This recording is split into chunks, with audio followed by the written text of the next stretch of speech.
Jay here, Stretford, Paddock. This is the Academy Review with a difference. It's actually the Academy Season Review tier list, if I get that right. With me, as always, is Dave Pritt, and what we're going to be doing is looking through this season's Academy players, how they fared, and labelling them into a tier list, putting them into a tier list.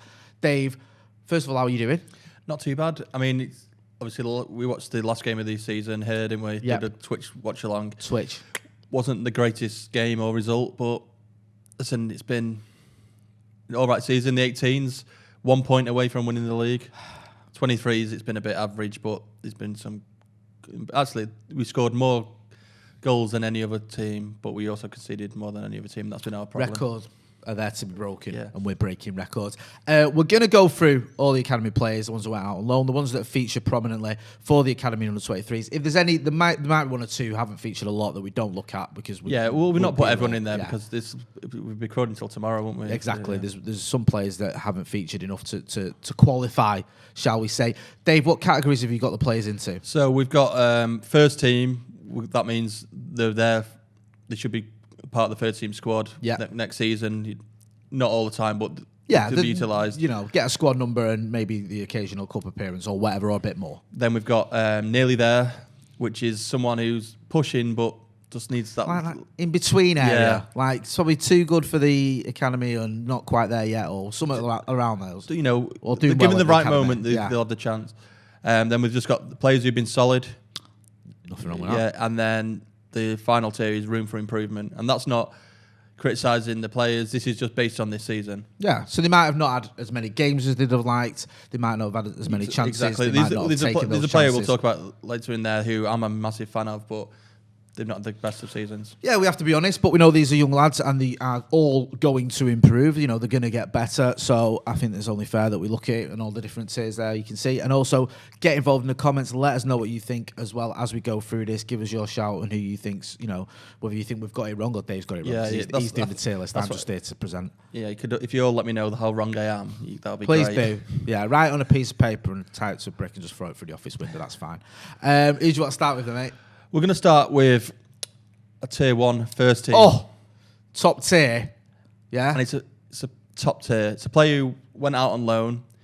First half of the season, you'd have probably said solid, nearly there. Second half of the season, they've been on fire.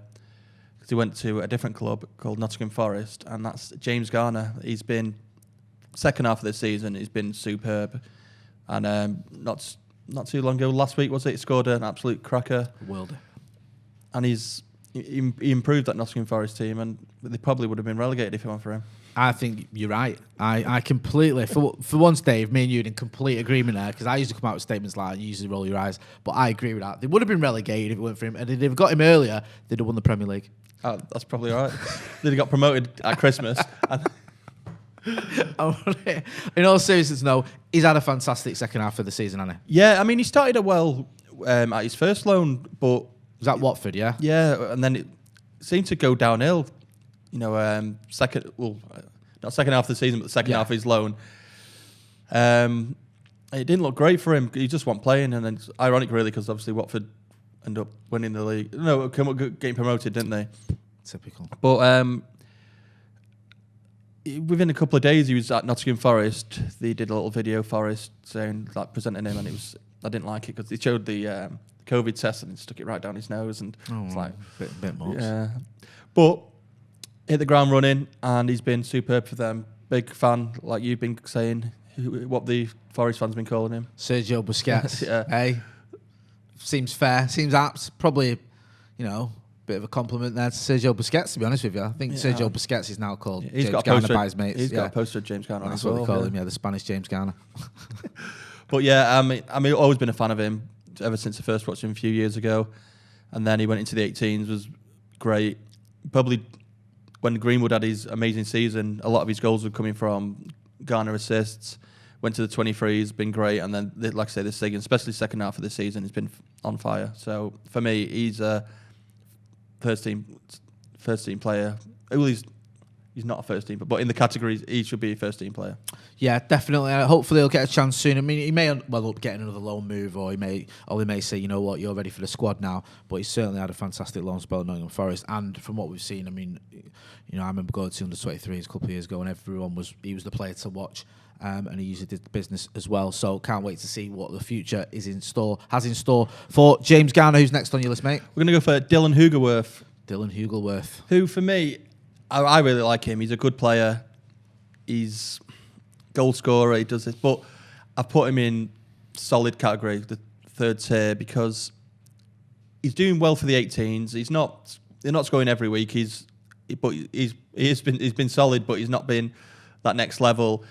He's not really stepped up into the 23s. I think he's still under 18s level. Next season is going to be a big season when if he goes up to the 23s to show what he can do. But I mean, I feel a bit tight saying he's putting him in that category, but just off this season's performance, that's what he's in at the moment for me.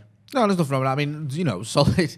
Still, there's nothing to be too despondent about. Nothing to be ashamed of at all. And also, with all these players, you know the levels they've got in them. You know that they're obviously all young and they can kick on. And Hugerworth, I know we've spoken about him in the past, and he's, as you said earlier, he's someone you rate highly. And, you know, we expect him to someone who's not the tallest, he can score a headed goal. He's scored quite a few recently. And yeah, I'm impressed with that. But it's just, for me, this season, it's not been the very best. It's just been, he's been solid. Been solid, and there's nothing wrong with that. Who's next? I'm going to go for Teden Mengi. Teden Mengi, eh? Now, I'm going to put him in nearly there.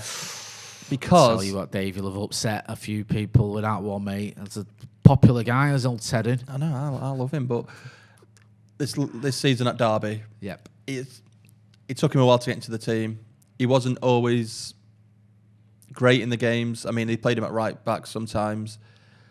He started to do really well, and then he got an injury and had to come back. So he's not really had a full season of being up there. So he's nearly there because of his potential, and we know what he's about. But from just off this season, he's nearly there. I feel a bit sorry for Teden Mengi in the sense that he became a sort of the go-to guy for a lot of people on social media. Do you know what? He's ready. Get him in there. Yeah, that's my fault. Yeah, I mean, you did encourage. Well, we did that fan cam for the youth cup, didn't we? And then the Teden Mengi fan club turned up, and yeah, it's that was it. Yeah, I remember that was my favorite fan cam ever. Thing you need to see that. Absolutely great game. Teden Mengi, top player,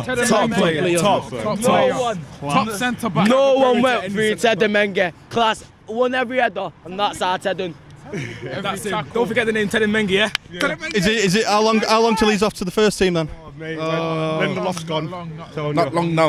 Is it his mates or just? No, they're just guys. Guys and they're all just raving about him. And then that, I don't know whether that actually was, but the catalyst. But a lot of people were jumping on it, saying get him in the first team when we were having problems in defence. He's the answer.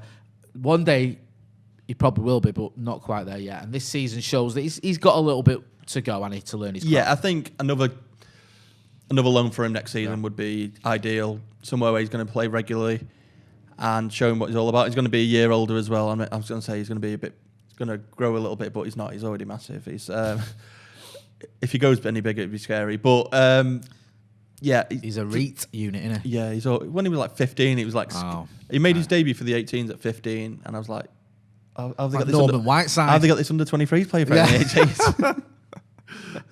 18s? And let's just to be fair to Teden as well, Derby County has been a bit of a mess. Yeah, like we all love Wayne Rooney, but they're going through some right shenanigans behind the board. Behind the sort of scenes. You don't know what's going on there. Wayne Rooney even said it on the last day of the season. He said we can't have another season like this because no one knew what was going to go on with the sort of club. They were in free fall at one point, but had a lot of, it went from sort of are they going to make the playoffs or can they turn the season around to can they stay up? It has been a bit of a shambles there, hasn't it? And yeah. I think when you put a young player in there from a club like Manchester United, who, okay, we've got our own issues, but he's still one of the biggest clubs in the world, go into a club where you're up against it, off the field issues are all over the place. You've got a new manager as well who's sort of getting scripts with it all. It's not the best environment, but he's not embarrassed himself by any stretch. I mean he's done well really, but it is a high level to play at as well for such a young lad. So that's why I say he's nearly there. Just another season on a loan to show what he's all about, and I think he'll be first team material. Absolutely, could not agree more. Who's next? Another one who I'm a huge fan of, and I nearly didn't put him in the first team bit, but he come back towards the end of the season, done really well. He had an injury in between, but it's Anthony Elanga. You love Anthony Elanga, don't you? he's just a rapid, amazing player. And unfortunately, obviously, he played for the first team recently, and I don't think he played the best. He had the brakes on, didn't he, a bit? Yeah. I felt like it wasn't him. I've not seen a lot of him like you have, but I've seen a bit of him. Yeah, when I watched him, like I watched him, and it's like, that's Anthony don't play like that. Yeah, a little bit too safe. Do you feel? Yeah, usually he just picks a ball up and just, you know what, I'm just going to run because I'm fast and I can get past you, and I'll cut inside and then have a shot and get it in the top corner. But he didn't do any of that. He didn't look like the same player. And maybe it was the nerves, stuff like that. You don't really know, but what a talent. And this season, again, he's been on fire. Like I say, he had a long injury. He played Leicester away. He got a challenge in. Someone got a challenge in on him. He fell on his shoulder. I don't know if he broke it or dislocated, did something, and was out for a while. Comes back and, starts scoring again, doing what Anthony Elanga does. And despite his first team appearance, I think he's better than that, I think. Yeah, I'm glad you say this, Dave, because I don't want people judging him just off that, because it's not fair. And also, you know, like the first sort of 10 minutes of your debut where you think, right, just keep it simple, just get some touches, do you know what I mean? Just don't give possession away and just sort of, take it from there. It's like he did that for the entire time. You know what I mean? Like, for the first 10 minutes, I was like, like what he's doing, just getting hold of the ball, keeping it simple, not losing it, just getting a few touches. Do you know what I mean? Then you can, but he never sort of went into the next level, which we know he's capable of. And listen, I'm not about to start having a dig at a youngster who's coming into a makeshift United team against a Leicester team that needed a win as well, that needed a result. Also, you're playing at Old Trafford on your debut with no fans there, which, you know what I mean, it isn't the ideal scenario. So there's all those mitigating circumstances. And the amount of times me and you've sat here and you've gone, Elanga cuts in, top bins. It's every week. So he's obviously a huge talent. Yeah, and that's why I put him in the top tier of first team ready. Yeah, next season I think he'll have a few more games if he carries on the way he is. I just, like what we mentioned, don't want people to judge him on that one first team appearance. I completely understand that, and I don't think anyone will. I think anyone that's seen him will know what he's about, and anyone that hasn't will have heard enough about him to know that there's a massively talented player there waiting to blossom. Who's next? Max Taylor. This is a story, isn't it? Yeah. Just gives a bit of background for this one, Dave. Well, he unfortunately had testicular cancer, was out for ages. It was unknown to the public that he had it. Someone I know told me, but told it was like there was a media blackout on it, so it couldn't be told to anyone. And then I saw him at a game, must be a couple of years ago now, at Lee, and he was just so thin, all his hair was falling out, and he, obviously on the chemo didn't look great. And then thankfully he recovered from it. He's looks strong, he looks like he never had it, and he's it's just amazing that, for someone so young who's had it, and he could mentally get to you and all that, but it hasn't. I'm just so happy for him that he's not got it anymore. Absolutely inspirational. What a lad, eh? Seriously. But with that said, he didn't have the greatest of seasons. Is he going on now? Is he moving? Yeah, he's moving on. His contract's up, I think, and I don't know if United chose not to renew it or that he's... I saw him do an interview, I think, on one of the channels where he was saying, like, he was thanking the fans and everything for his support. I mean, the fact he's even playing football is always a miracle. Yeah, he's playing for Manchester United Football Club is just ridiculous. Well, he went on loan to Kidderminster this season, and nothing really came of it. I don't think he played much. And then we brought him back towards the back end of the season, and he played a few games, but it wasn't anything special. It's one of them. It's still early days for him. It's not long after his recovery and stuff like that. So I hope he finds a club now where he's playing regular football and he can get back to that level he was at. I'd love nothing more than see Max Taylor come back to Old Trafford, playing for someone, and just get a standing ovation. Yeah, absolutely, seriously. Like, I'd love him to have a career. Obviously deserves it, and we'll be keeping an eye on him and wishing him all the best. Who's next? Hannibal Meshbury. Oh, Mr. Mercurial himself, eh? Yeah, this is maybe a controversial one because I've put nearly there. I don't think he's the David. Yeah. Tell you what, there'll be a few people now, hitting that dislike button. But explain yourself. Amazing talent. Great passer of the ball. On the ball, he's probably one of the best at the club. Scores goals, but it's his attitude. And I've said this before, and then when we watch that watch along, Dave, to be fair, called it after about 3 seconds of the game. He's like, Meshbury's got a great, got great talent. His attitude, likes to get involved with the referees, likes to roll around a lot, and all those things came to the fore, didn't it, in the game? When he was, how long was he doing that for? Well, he didn't. Come over here. He got booked, didn't he? And then in the second half, he, I think it was the second half, wasn't it? He waved. He didn't just wave the flag, wave the card like you said there. He didn't. He literally called the player over, didn't he, to give the booking to him, with the ref stood there telling him to stop it. And I've never seen that before. Like actually calling the player up like you are literally the referee. And I think he was sent off early in the season as well. The trouble is with not going to the games. I'm getting like last season, this season. You do. But I remember at the end of a game, it might have been Leicester.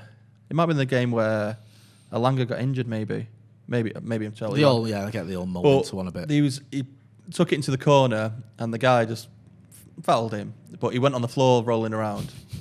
Wasn't one of them. And then he kicked out, just petulantly kicked out, and then got a red card. And it's things like that don't put him in the first team category for me. It's just he needs to sort his head out before he can be ready for that. Do you know what it is with him though? He's one of those players that he's worth it. It's worth. Oh yeah, it's worth sticking with him, trying to get this nonsense out of his game because he's so talented. I mean, I'm a huge fan of the way he plays football. I think he's brilliant, but you don't want that. What happened in the 23s? You don't want to rely on that in the first team, and then you get out to 10 men in the game, you got to win. You can't be doing that in the first team. And listen, the kid's got everything. He just needs to get rid of some of it. Yeah, because some of it you don't want him to have. Who's next? MK Don's finest ever player.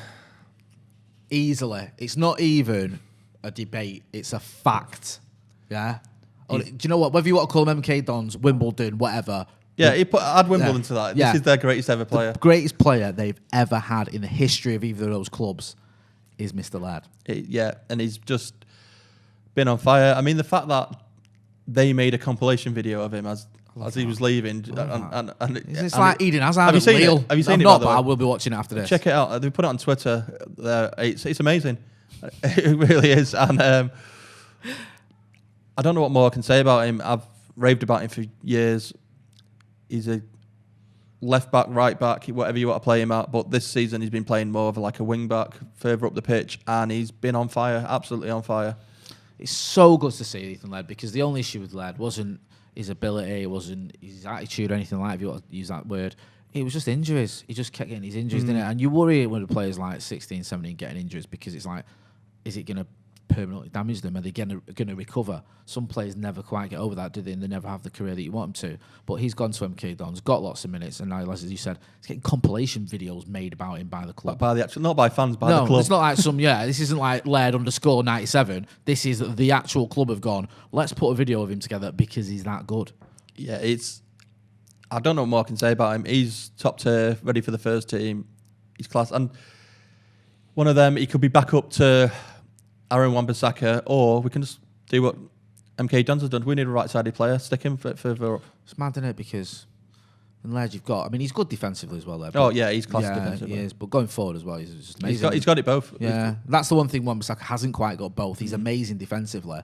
Going forward, he leaves you a little bit wanting. I wouldn't say he's as good as both players, but he's kind of got the attacking bit of Luke Shaw and the defensive of Wan-Bissaka. Wow, that sounds pretty decent to me. So hopefully he'll get a chance. The talk was bringing in another right back, maybe Trippier or Max Simons or whatever. But it sounds like we've got someone here who, as you just said, is ready to that step up. I can't think of a bad thing to say about him. Or he's been amazing. No, I'm not going to push you to try and make you say anything bad about him. Then let's move on to the next one. He's going to be Will Fish.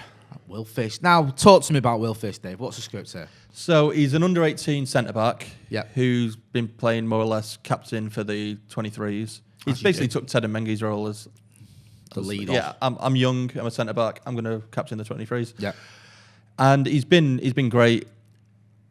Has he made mistakes? Yes. So I've put him in the nearly there category. He's still relatively young. I mean, I think he still can play for the 18s. But he's a tall lad, strong, just a nice defender, just good on the ball, can head it away, can put a can't even say the word, challenge, tackle, or chackle, as we like to call him here. Chackling. It's a new word, learn it. And big fan of him.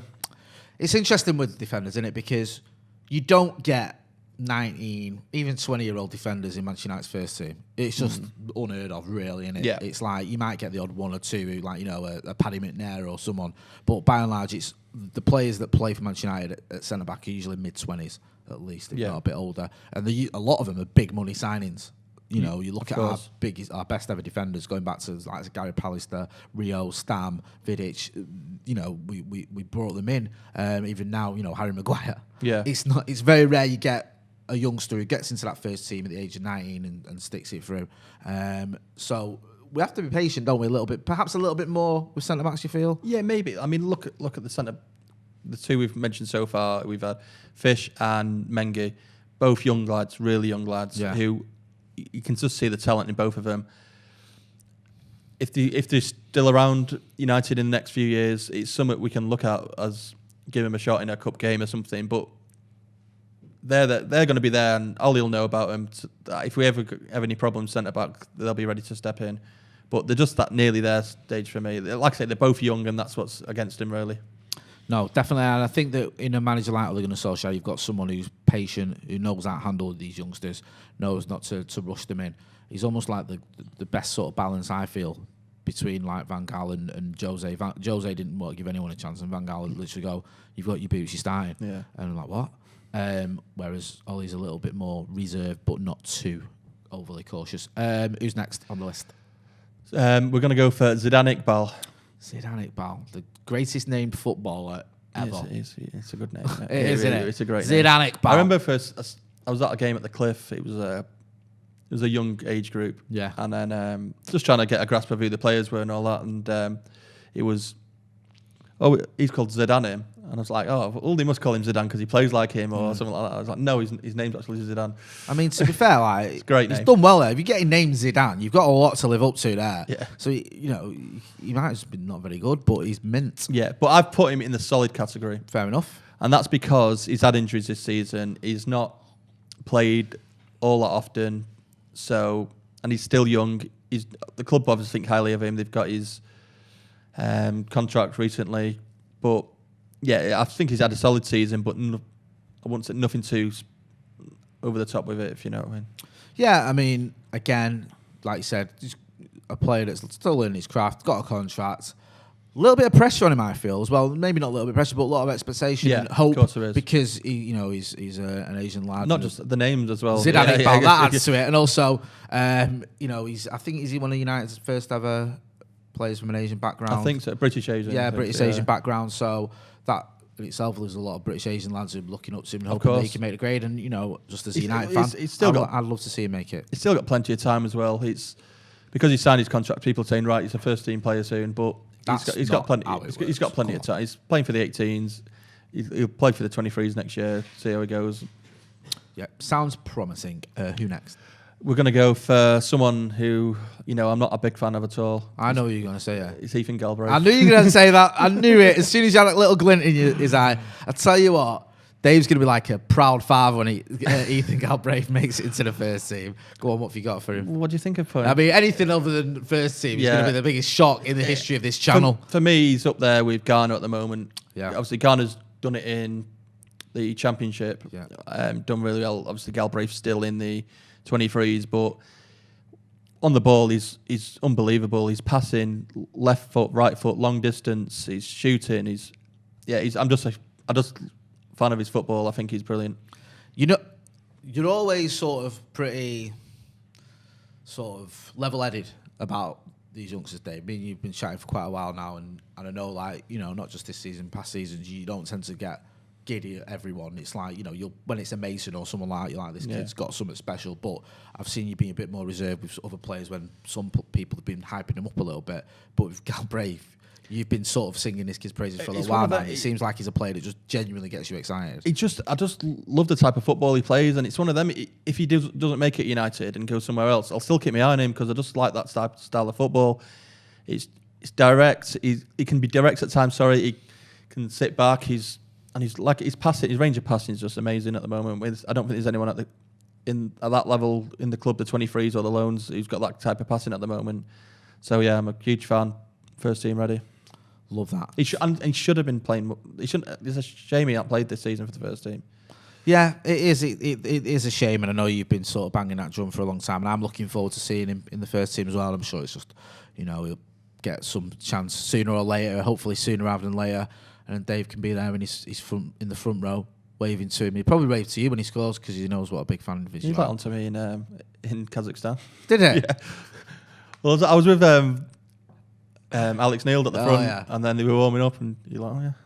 I bet he looks at you, John and Alex Neil, and thought, I can't get away from these people. Like, because you lot are at every game, and then you go all the way over to Kazakhstan. Well, it's one of them because it's been nice because obviously then we go 23s home and away, so a lot of the bench were from the 23s. So it was nice to see them all. No, it's good. It's great stuff, and obviously I remember chatting to you when you was over there, and you go out to Shamal, you always do, mate.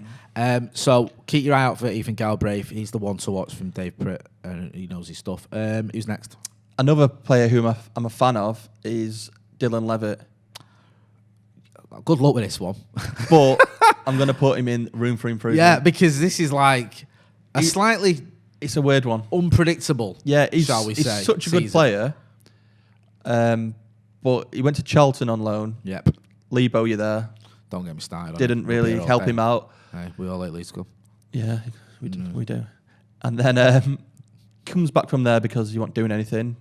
We'd send him out to Croatia, to NK Instra. Which is the most bizarre low move I've ever heard. And he's not really playing much there. He plays the odd game, a few minutes. But why the hell are we sending people to Croatia to warm benches? I don't know. And people look at him highly. He's been involved in the Wales squad and stuff like that. But although I think he's an amazing player and I'm a huge fan of him, I think this season it's been room for improvement. Yeah, it does sound like it's been, through no fault of his own, but a bit of a mess. Different loans, going to Croatia. If you're going to go to Croatia, then sort of the only reason for that to happen is you're going to get games. And to go there and not get games. Also, I always think with the Wales thing, I'm being harsh here, Dave, because I always think it's a little bit misleading. Do you know what I mean? I'm like, because, and this isn't a criticism of Dylan Levitt at all. He's a very talented young lad, and I hope he's got a massive future ahead of him. But I just think, like, people say, oh, he's in the Wales squad, or he's in and around the Wales squad, and it's like, is that a true indication of where he's at times, or is that just a case of he's got that with, especially when Ryan Giggs was or is in charge of the squad, he's got that connection with United. And it's like, I understand. Here's a young player at United who's really good. Let's get him in the squad, rather than he's earned it at times. I'm not sure. I just don't know. It's one of them. Ryan's probably seen him play, and so he knows what he's about. He's probably kept an eye on him more because of the United connections. But I think he's been deserved to be in that Wales squad because when he has been for the 23s and even the 18s, he was great. Like the partnership him and Garner had, and then in the 23s when it's him, Garner and Galbraith together, it was just magic to watch all three of them. Yeah, I remember hearing a lot about the Garner and Levitt sort of combo and the Galbraith one as well. And I wasn't questioning whether he's there on merit. I'm just saying, do people see him in that Wales squad and go, "Oh, that's it. He must be ready now because he's in the Wales squad." And you think, "Hang on a minute, maybe we have to just be a little bit more patient with the lad." And next season, get him playing some football. Let's not send him out to Croatia. That's not fair on him. He shouldn't be going over to Croatia. Or maybe he wanted. I don't know. Yeah, it just seems. I mean, maybe it'll come out in the wash, but it just seemed very strange that he was going out there, especially when it transpired he wasn't playing that much football. Yeah. So I think that's a fair assessment from you, Mr. Pritt. Who's next? Isaac Hanson Aaron. I mean, he's got a great name. What else can you tell me about him? Norwegian, obviously. like Ollie. Yeah. This was a tough one for me because I think he's great, but there was a period where he was out for a while. So he went out for Christmas and then couldn't come back because of COVID regulations.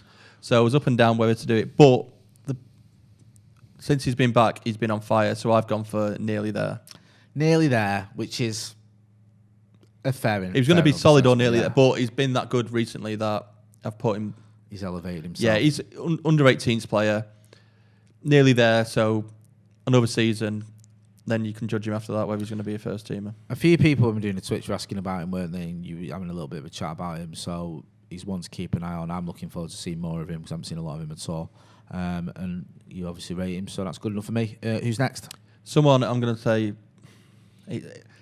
you've got to put him in this group, first team ready, but he's still very young, and that's Charlie Mcneill. Listen. Dave, I never ever disagree with you on anything. You know your stuff here. But if Charlie McNeill wasn't in the first team ready, me and you'd be having a right. Exactly. That's what it is. I was thinking nearly there because of his age, but he scored 25 goals. I mean, you know, if he was nearly there, what he's been there, 50 goals.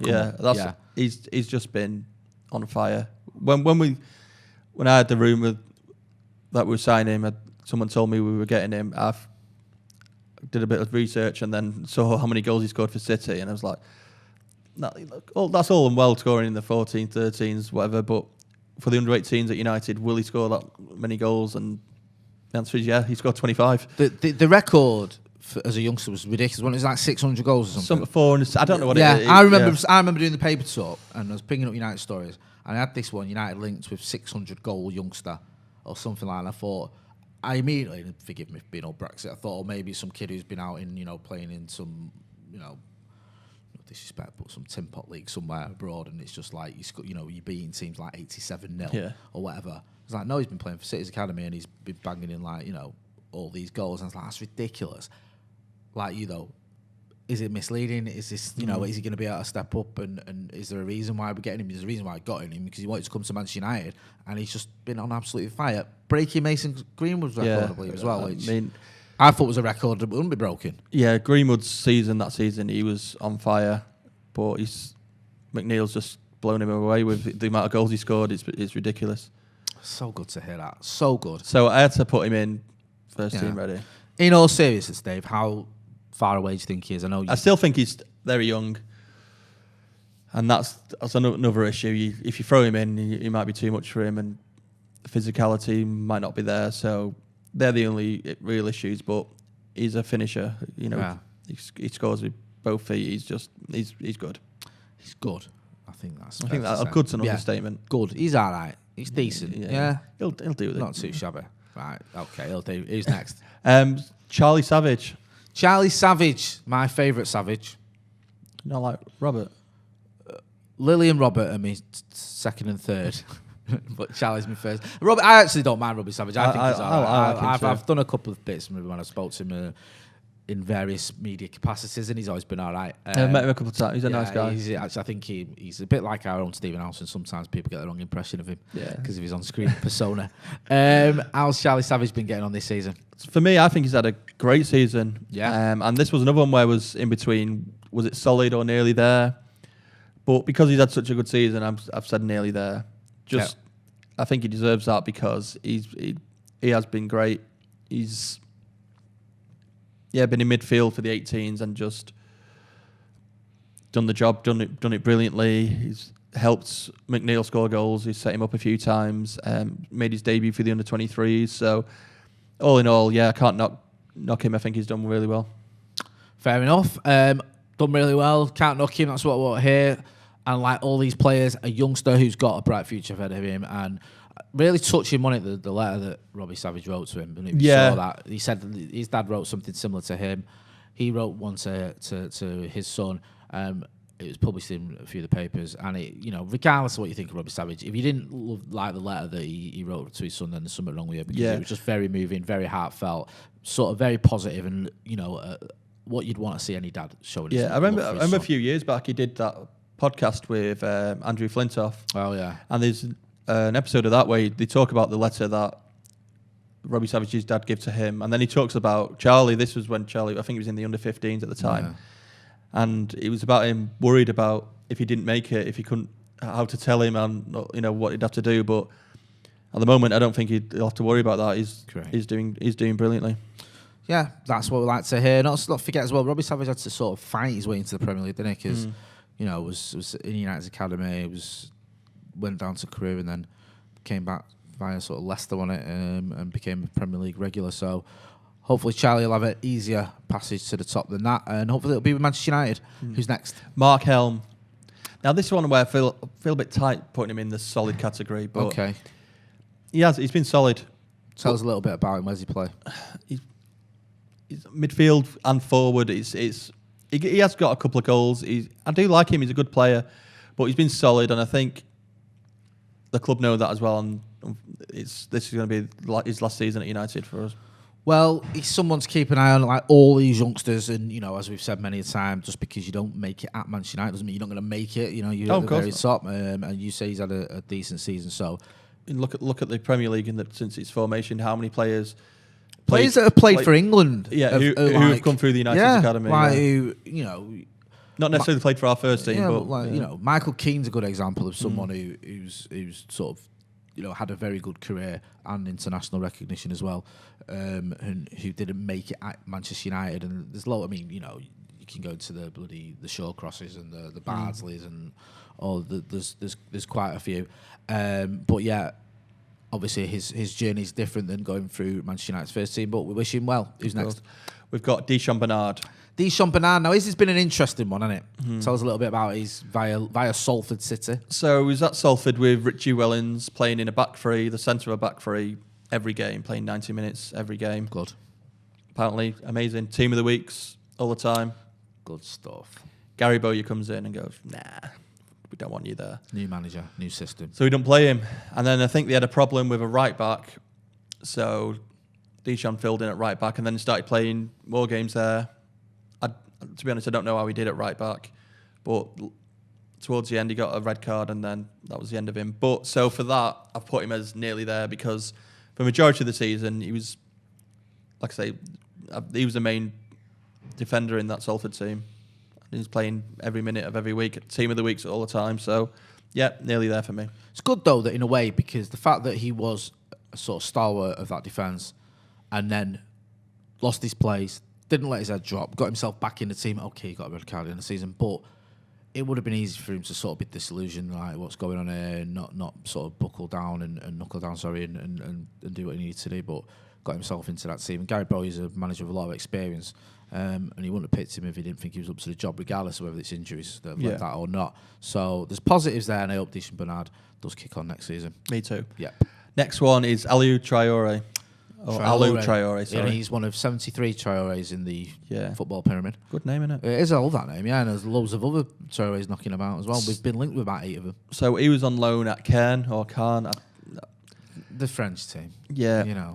With lots of A's and E's in there. Well, and he didn't play much, so I've gone for room for improvement. I think that's a fair assessment. Yeah. I mean, these players are good enough to play football for a team, so if they're not doing that, then you can expect some scope level. And also, I think all these youngsters are young, aren't they? Yeah. They're not like, we have a young academy team, so there's always other levels for them to reach. I can't really go much more into him because I didn't get a feed to the Caen games, and he didn't play much, so I didn't really see him play. So room for improvement. You've got a bicycle, right? Or you can get one. Get to Dover. Exactly, right? It's only a 37-hour cycle. Stop being lazy, right? No worries, but we'll keep an eye on him. We'll give an update as and when we get him, and we'll see what the future holds for him. Who's next? Reese Divine. I love these. All our players got mint names on them. Reese Divine. So he's been playing left back for the 23s. Solid. All I can say, he's solid. Does the job. He I don't know what more I can say. He's a solid player.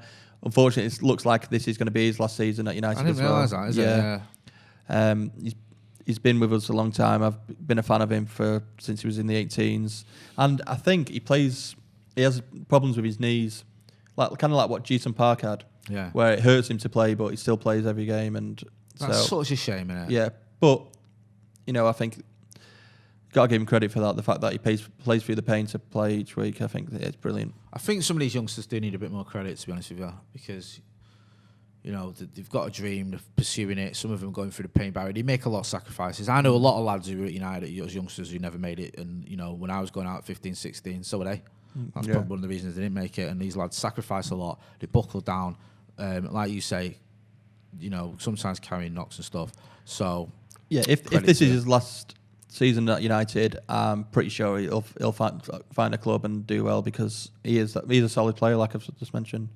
I hope he does, and I look forward to seeing his career trajectory in the future. Next one, this might be controversial as well, is Joe Hugill. The goal scorer and I himself. put nearly there rather than first team. Whoa. I'll tell you what. Charlie Mcneill now is going to be rubbing Joe Hugill's face, reading it. He's going to be like, look, I made first team. You're nearly there, mate. Have a bit of that. Why have you done this? Well, he was playing for the 23s rather than the 18s, although he did play a couple of games for the 18s, scoring goals. They were like mirroring each other. McNeill be scoring for the 18s, Hugh Giller scoring for the 23s. But it's his injury. He didn't play. He hadn't played for a while now because of it, and that's the only reason why I put nearly there, because he hadn't had a full first season like McNeill has had. I think that's fairly reasonable. Then I can't argue too much. But another one who's very exciting to watch and could have a big future. Next season I'm looking forward to seeing him because he's goal scorer, just a top player as well. Top player, goal scorer as well. Oh, yeah. And then we're going to go the last one now. Through these. Sorry if we've missed anyone out, but if I think get involved in the comments. Yeah. Like we said, we selected, or Dave selected, players that have had enough of a season to comment on properly. We didn't want to do anyone a disservice and go, he's played one game, let's assess him. Yeah. But if you feel there's anyone you missed out, or you may just say, Dave, I want to ask you about this player, get involved in the comments. I'll reply to him. But our last one now is, so I want to leave on a high. So I've gone for first team ready because he has played for the first team, and that's Joella Shiratiri. Joella Shiratiri. Hey. The lad whose name it took us, me and Dave. It's still. I know. I'm so short eye. No, Shiratiri. It just sounds because short eye sounds so good. It sounds so mank as well. Short eye. But Shiratiri, he's young, really young, but he's had a couple of games for the first team. Yeah, he's featured on it. Yeah, he's a great player, basically. So for me, first team ready. Next season, hopefully gets a few more games. I do too. He's a very excited player. He's linked with a move on it. A few of the big boys were sort of sniffing around him. I remember on the going away with you. Yeah, like I'm talking like your Barces and people like that. So don't understand Spanish. Yeah, no. Sorry, you're breaking up. Bring me back in a bit. Disconnect that phone. So we'll see what happens with him. But certainly looks like he's got an extremely bright future ahead of him. Had a little taste of the first team. Looks the business, and he's one of them who can stay injury free and keep going the way he's going. No doubt he'll have a very, very good career ahead of him. Definitely. And hopefully have it at Manchester United Football Club. Dave, flown through them, great stuff. Nice little summary for all of us who have watched Academy, who haven't, who just want an update, who want to see the ones who we can maybe watch out for next season. Where can people find you? Twitter, David J. Pritt, and on Instagram, David Pritt, no J. Are you excited about the fact we're getting there? I know the season's ended, but it looks like next season fans could be there. Hope so. We've got a few for Fulham, haven't we? Yeah, well, there's going to be fans at Old Trafford tomorrow, for Fulham, but we need it to be opened up a little bit wider, and hopefully that'll be sooner rather than later. Go and check Dave out on all his socials. As you know, as you can see, he knows his stuff when it comes to the academy, so it's always worth keeping tabs on him for it. Dave, I've been Jay Motti. This has been the end of season Academy Review tier list, if that's what I said at the beginning of the video. Probably not, but you know what it is. Don't forget to hit like, share, and subscribe. Thanks for watching.